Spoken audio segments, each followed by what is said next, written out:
Hello बच्चों, आज class में लेकर के आए हैं नाइन्थ में ज्योग्राफी, भारत का भौतिक स्वरूप। ये पार्ट इसका 3 है। पार्ट 3 में हम लोग जानेंगे उत्तरी मैदान। क्या जानेंगे? उत्तरी मैदान। उत्तरी मैदान 3 प्रमुख नदी प्रणालियों से बना हुआ है, जिसमें है सिंधु, गंगा, ब्रह्मपुत्र तथा इनकी सहायक नदियों से बना हुआ क्या चीज? उत्तरी मैदान। दूसरा में चलते हैं, यह मैदान जलोढ़ मृदा से बना हुआ। पूछेगा उत्तरी मैदान किस मृदा से बना हुआ है, तो जलोढ़ मृदा से बना है। लाखों वर्ष हिमालय के गिरिपथ में स्थित बहुत बड़े बेसिन या द्रोणी में जलोढ़ निक्षेप या कटाव हुआ, जिसके उपजाऊ मैदान का निर्माण हुआ। इसका विस्तार या फैलाव 7 लाख वर्ग किलोमीटर क्षेत्र पर स्थित है। पूछेगा उत्तरी मैदान का विस्तार कितना है? 7 लाख वर्ग किलोमीटर पर फैला हुआ है। यह मैदान 2400 किलोमीटर लंबा एवं 240 से 320 किलोमीटर चौड़ा है। पूछेगा भारत का उत्तरी मैदान कितना किलोमीटर लंबा है? 2400 किलोमीटर लंबा एवं चौड़ा 240 से लेकर के 320 किलोमीटर चौड़ा है। ये सब इंपॉर्टेंट है, ये सब पूछता है 9th क्लास में। यह मैदान घनी या सघन जनसंख्या वाला भौगोलिक क्षेत्र। पूछेगा भारत का उत्तरी मैदान क्या है? बहुत ज्यादा जनसंख्या पाएगा। जनसंख्या मतलब सघन, सघन का अर्थ होता है छोटे छोटे सटे हुए। यहाँ पर पर्याप्त सुविधा और उपलब्ध पानी, कृषि अनुकूल जलवायु पाई जाती है। कहाँ? उत्तरी मैदान में। यह मैदान अत्यधिक उपजाऊ है। भारत का उत्तरी मैदान क्या है? अत्यधिक मतलब बहुत ज्यादा उपजाऊ है। उत्तरी पर्वत से आने वाली, यानी उत्तरी वाला भाग से जो आने वाला नदी है, उत्तरी पर्वत से आने वाली नदियां निक्षेपण का अर्थ होता है कटाव, निक्षेप कार्य में लगी हुए, यानी उत्तर भारत से जो मैदान आएगा ना, मैदानों से निकलने वाली जो नदियां हैं, वो क्या करता है? कटाव करता है। अब देखिए, नदी के निचले भाग में क्या है? ढाल कम होने के कारण नदी गति कम हो जाती है, जिसके परिणाम स्वरूप नदी द्वीपों का निर्माण हो जाता। मान लिया कोई भी नदी है, उसका ढाल कम हो जाएगा तो क्या होगा? वो एक नदी द्वीप बना लेता है। उसके बाद ये नदियां अपने निचले भाग में गाद, नदी का निचले वाला भाग में क्या रहता? गाद एकत्र हो जाने के कारण बहुत सी धाराओं में बढ़ जाती है। कोई भी नदियां जब गाद जमा हो जाएगा, क्या होगा? नदी बहुत सी धाराओं में बढ़ जाएगी। इन धाराओं को क्या कहा जाता है? वितरिकाएं कहा जाता है।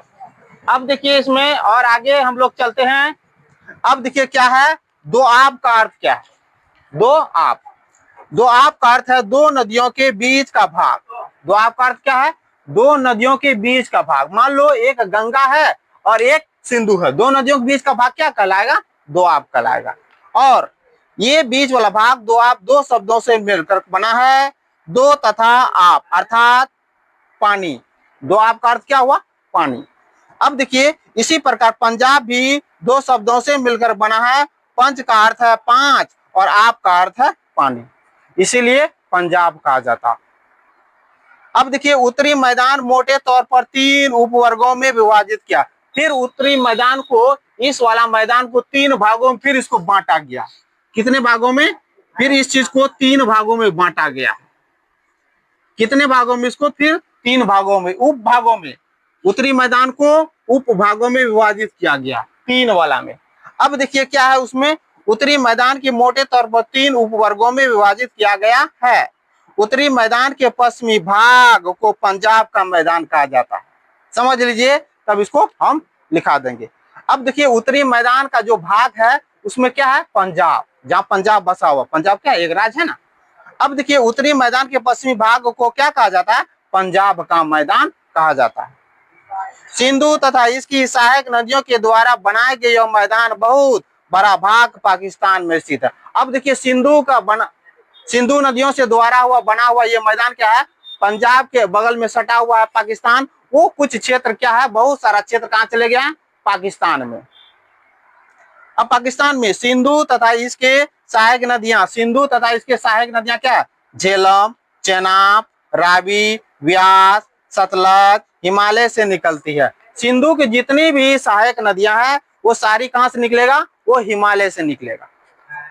कौन कौन नदी निकलती है, झेलम, चेनाब, रावी, व्यास, सतलज, ये हिमालय से निकलती है। मैदान के इस भाग में दोआब की संख्या बहुत अधिक होती है। दो नदियों के बीच वाला जो भाग को क्या कहते हैं, दोआब। अब देखिए गंगा मैदान का विस्तार घग्गर तथा तीस्ता नदी के बीच में। गंगा नदी का मैदान पूछेगा किन नदियों के बीच है, गंगा तथा सुनिए घग्गर तथा तीस्ता नदी के बीच है। कौन दो नदियों का, घग्गर तथा तीस्ता नदियों के बीच में किसका विस्तार, गंगा का। अब देखिए नदी के बीच है, यह उत्तरी भारत के राज्य हरियाणा, दिल्ली, उत्तर प्रदेश, बिहार, झारखंड के कुछ भाग तथा पश्चिम बंगाल तक फैला हुआ है। गंगा वाला क्षेत्र है ना, वो इसका पश्चिम बंगाल तक फैला हुआ है। अब देखिए ब्रह्मपुत्र का मैदान, गंगा का मैदान, सिंधु के बारे में जाने, उसके बाद गंगा, उसके बाद ब्रह्मपुत्र का मैदान, ये सब हम लिखा देंगे। ब्रह्मपुत्र का मैदान इसके पश्चिम विशेषकर क्या है, असम में स्थित है। अब देखिए उत्तरी मैदान की व्याख्या सामान्यतः इसके उच्चावच में बिना किसी विविधता वाले समतल के रूप में की जाती। कोई भी क्षेत्र रहेगा उसका क्या रहेगा, वहां का उच्चावच रहेगा, और उच्चावच के माध्यम से कोई भी चीज क्या रहेगा, वहां एक समतल तरीके। जैसे ये क्या देखना, ये बोर्ड क्या है, ये एकदम समतल आकार का है। अब देखिए यह सही नहीं है, इन विस्तृत मैदानों की भौगोलिक आकृति में भी विविधता पाई जाती है। मैदान भी जो रहेगा ना, वहां के सब मैदान एक समान नहीं रहता, सबका वहां भौगोलिक आकृति के अनुरूप पाया जाता है, सबकी विशेषता अलग अलग होती है। आकृति विभिन्न आधार पर उत्तरी मैदान को 4 वर्गों में, फिर उत्तरी मैदान को फिर 4 वर्गों में बांटा जाता है। देखिए और विभाजित किया जा सकता है। नदियां पर्वत से नीचे उतरते समय शिवालिक की ढाल पर 8 से 16 किलोमीटर बनाता। अब मान लो कोई भी नदी है, ये मान लो ये नदी है, अब यहाँ हिमालय है, ये वाला हिमालय क्षेत्र, यहाँ से जो नदियां उतरेगा ना, ये क्या है, ढाल है। जितना ढाल रहेगा उतना नदी तेज गति से चलेगा, और अपने साथ में क्या लेके चलेगा, जो उसके रास्ते में आने वाला चीज रहेगा, सारा चीज को अपने साथ में लेके चलेगा। इस कारण से 8 से 16 किलोमीटर की चौड़ी पट्टी में गुटिका का निक्षेप करती। 8 से 16 किलोमीटर चौड़ा पट्टी बना देगा। जैसे मान लो ये नदियां चलेगी तो इतना देर से चलेगी, कोई कोई नदियां देखते हैं बहुत लंबी है।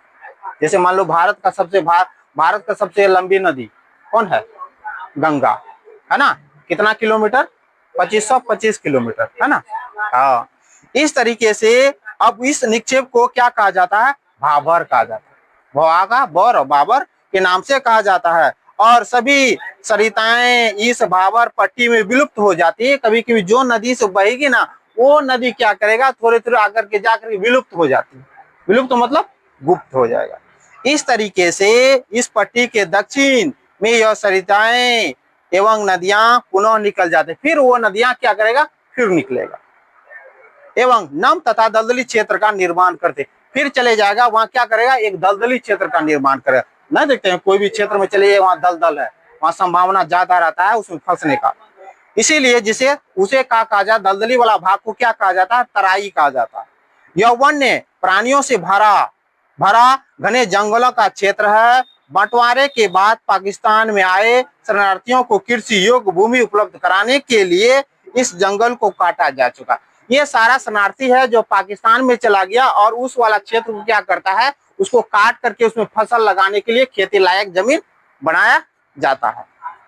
अब देखिए उत्तरी मैदान का सबसे विशालतम भाग पुराने जलोर का बना हुआ। हम आप लोग को लिखाए हैं उत्तरी मैदान कौन मृदा से बना है, जलोर मृदा से। कौन मृदा, मतलब पुरानी जलोर। कौन मृदा, पुरानी जलोर मृदा से बना है। अब देखिए ये वे नदियां बाढ़ वाले मैदान के ऊपर स्थित है, वे वेदिकाएं जैसी आकृति प्रदर्शित करती है। इस भाग को बांगर कहा जाता है। क्या कहा जाता है, बांगर। 10 क्लास में भी पूछता है, बांगर के नाम से जाना जाता है। इस क्षेत्र की मृदाओं में चूनेदार निक्षेप पाया जाए। इस मृदा में क्या पाया जाएगा, चूनादार ज्यादा पाया जाएगा, यानी चूने की मात्रा ज्यादा। और बाढ़ वाले मैदान को नए तथा कंकर कहा जाता है। सुनिए स्थानीय भाषा में इसे क्या कहा जाता है, कंकर। एक बार फिर से समझ लीजिए, इस क्षेत्र की मृदा में चूने का निक्षेप पाया जाता है, जिसे स्थानीय भाषा में कंकर कहा जाता है। बाढ़ वाले मैदानों के नए तथा युवा निक्षेप को क्या कहा जाता? खादर।